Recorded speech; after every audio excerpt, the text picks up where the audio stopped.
Hello, everybody, and welcome back to another Eagle Forum Capitol Hill update. I'm Tabitha Walter, Eagle Forum's Executive Director. Now, House Democrats are defending abortion rights with a vengeance. Since the Supreme Court decision on Dobbs v. Jackson Women's Health Organization, Democrats have threatened to codify Roe v. Wade through any means possible. Last week, the House Appropriations Committee met to craft legislation that will fund all government agencies.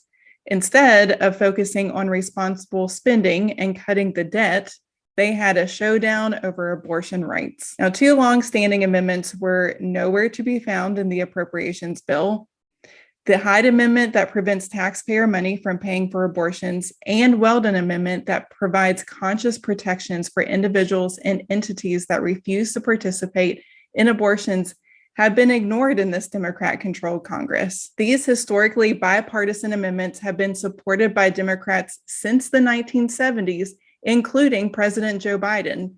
However, they have flip-flopped in the name of politics rather than representing the American people. Republican members of the Appropriations Committee fought hard for pro-life measures. Representative Tom Cole from Oklahoma offered an amendment to the Labor, Health, and Human Services package to reinstate both Hyde and Weldon. He asserted that the bill could not move forward without them and reminded the committee that the previous omnibus had those protections.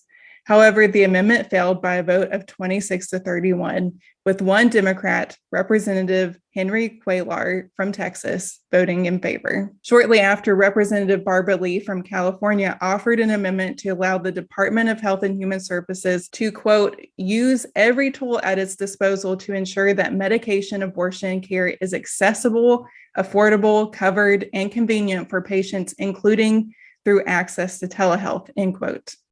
This passed by a voice vote. Representative Robert Adderholt from Alabama pushed for similar efforts on the Commerce, Justice, and Science package. Fortunately, conscious protections were retained in the bill, but the Hyde Amendment was struck. Representative Adderholt offered an amendment to prohibit taxpayer dollars from funding abortions in federal prisons.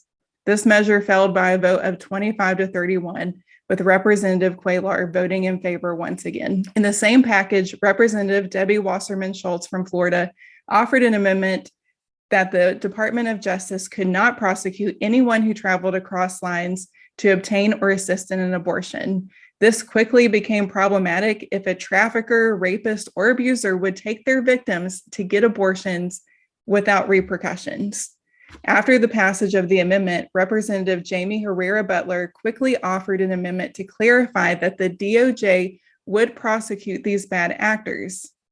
In a sickening vote of 24-31, her amendment failed, leaving Chair Rosa DeLauro from Connecticut speechless. Representative Herrera Butler pointedly stated, quote, "The problem as I see it, there's an effort with this amendment, not necessarily to fix the law to protect these women, but to overturn the Supreme Court," end quote. Even in the agriculture package, members of the committee grappled over pro-life language. Representative Andy Harris from Maryland offered an amendment to prohibit funds from dispensing mifepristone outside of a healthcare setting.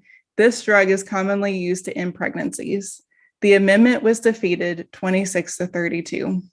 Despite the long list of failed pro-life amendments, Republicans were given a couple wins.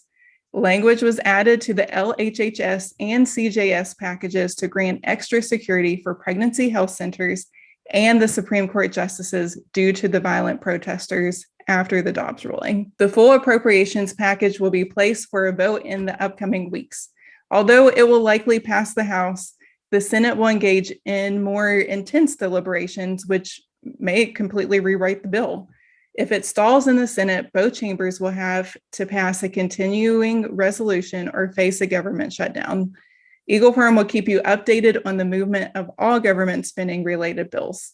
Now be sure to sign up for our emails and alerts at eagleforum.org so you don't miss the latest congressional news.